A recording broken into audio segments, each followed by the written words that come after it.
Ok, es viernes por la noche, así que son las 11:30 de hecho, así que para no perder mucho tiempo empecemos con el video.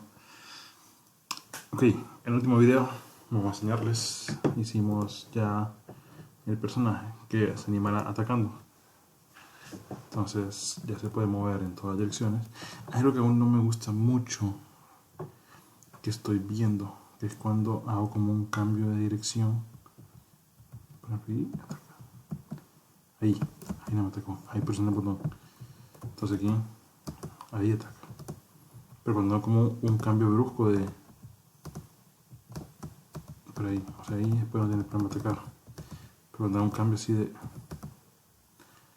no sé si como que se quedará atascado en el de walking. Ahí no ataca.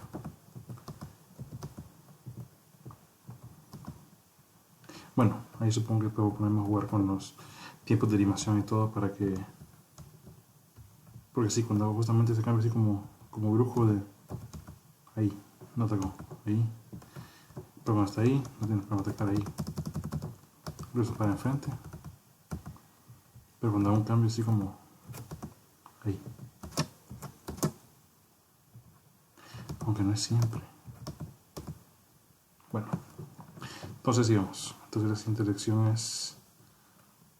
crear objetos para quebrar. Hello everybody, welcome back. So here's where we left off. We have our character that can walk around our scene. If we go into sign area, we can create a little dialogue, or we can close it. We can have a little sword animation that plays correctly based on the direction we're facing. So what we're going to do today is we're going to add hitboxes to our sword animation so that we can interact with the world. So first thing I want to do here is choose my player and then bring my animation window down here so I can see it. And I'm going to be looking at my player itself while I'm doing all of this. So the main idea behind this is we're going to create a hitbox down, right, up, and left that roughly matches the animation of our sword strike.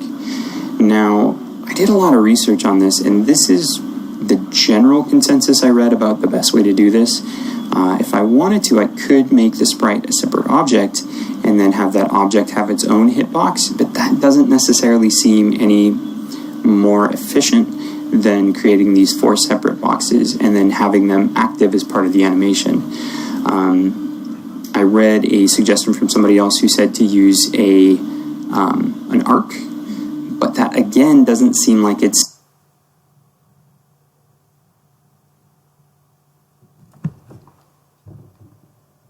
Ok. El internet en mi casa se acaba de ir. De haber estado así. Ya está. O sea... ya hasta ahora noche falla. No sé por qué falla tanto. Vamos a esperar un poquito a ver si regresa. No, ¿saben? No me perder tiempo. Vamos a compartir con mis datos porque quiero terminar esto.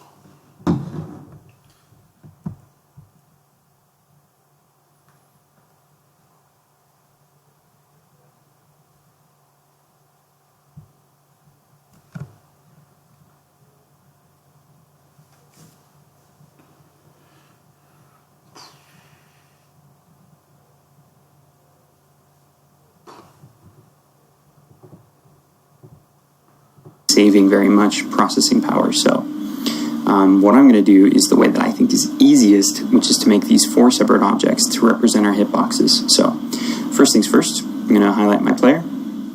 Disregard that question thing. I'll cover that soon.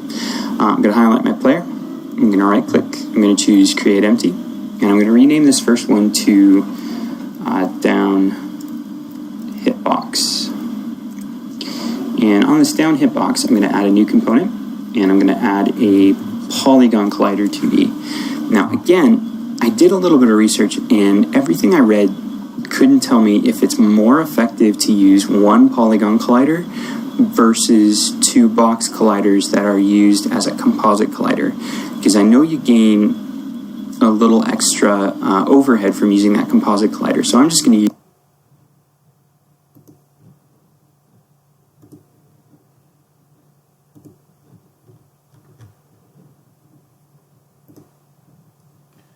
Estamos en Animation, middle down.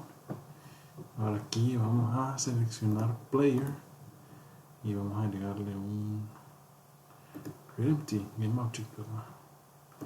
Que este lo llamó, ¿cómo se llama?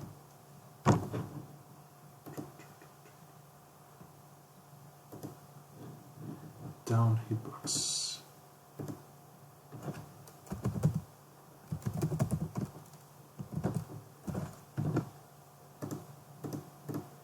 Todo pegado.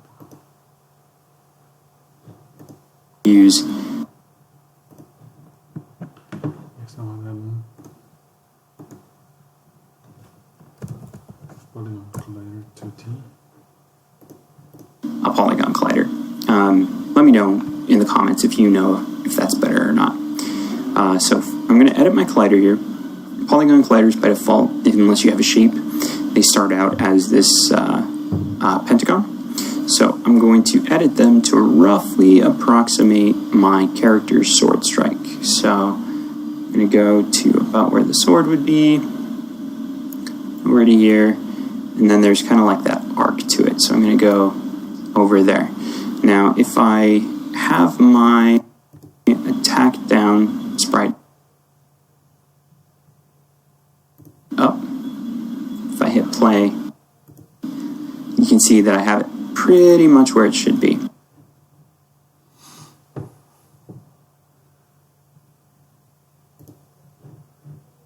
Oh, no pusimos el play del video. Bueno, vamos a andar a la carrera.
Estamos.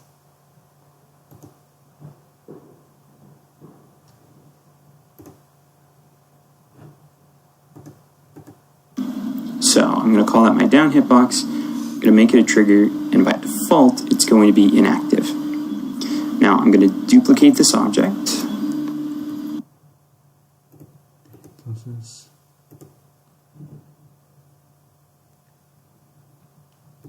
trigger inactive.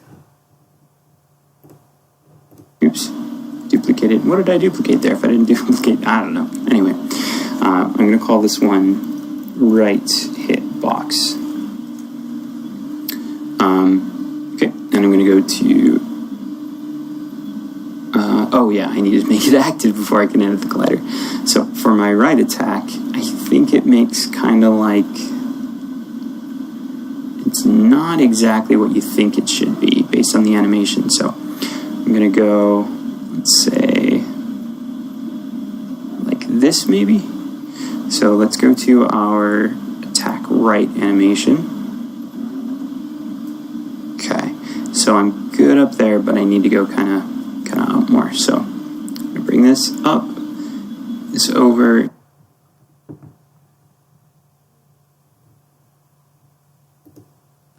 Ok, vamos a aplicar esto de un solo para tener ya una cosa entonces para todos los lados. Down hitbox, control C, control P.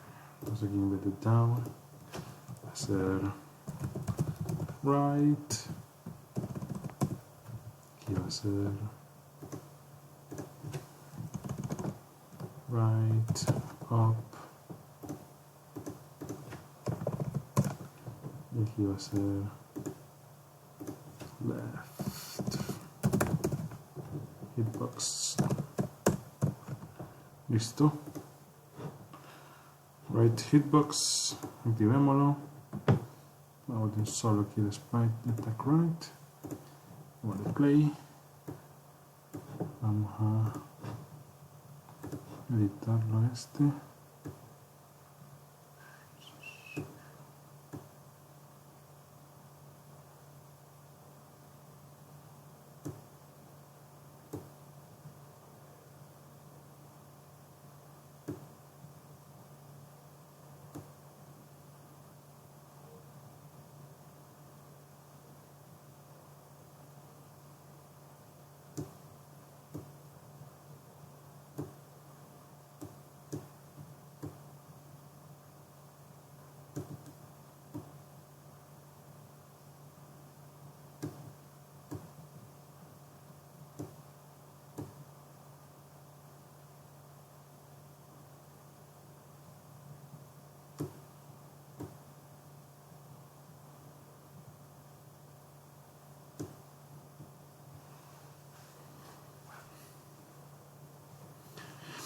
Está.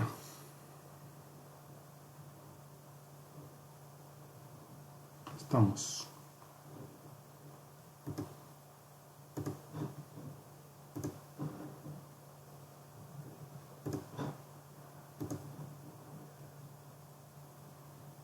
Hitbox. Attack up.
This in a little bit. And now I'm being a little not generous, so I'm going to bring this over. It's not too bad. I'm going to play with this just a little bit more here. Okay, that's better. I'm still missing some of it there, but that's alright. So, I'm going to repeat this process with left and up. I'm going to fast forward while I do that. So, inactive, duplicate, rename it. Stuff I don't see why you can't just use the animator to do it. So I'm going to go to my attack down animation, and I'm going to make sure that I'm in the record position. At my very first frame, I'm going to find my down hit animator to do it. So I'm going to go to my attack down animation, and 4 hitboxes made, and they're all inactive. Now, again, we could activate these in script, but honestly, we already have our animator doing stuff. I don't see why you can't just use the animator to do it. So I'm going to go to my attack down animation, and I'm going to make sure that I'm in the record position. At my very first frame, I'm going to find my down hitbox and make it active. I'm going to scrub through to the end of my animation, and then I'll make my down hitbox inactive again. So there we go. I'm going to repeat this for the other animations. So I'm going to go attack left.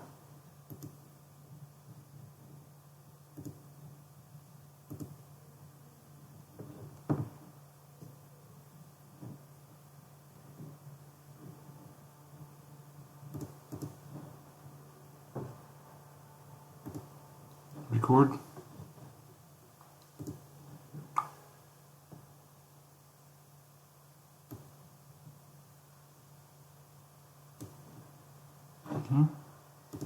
Quitamos.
Left. Make sure I'm in record, and I'll turn my left hitbox active, scrub through to the end, inactive. Let's go attack right, record, active, scrub through to the end, inactive. If anybody knows why I shouldn't do it like this, please let me know. I honestly couldn't think of a reason I shouldn't do it this way. So yeah, it's one more here. Active, inactive. So, all right. So we got our attack up, attack right. Okay. Attack left. Yeah, that's active. Okay, cool. And attack down. And then that's active. All right, cool. So, there we go.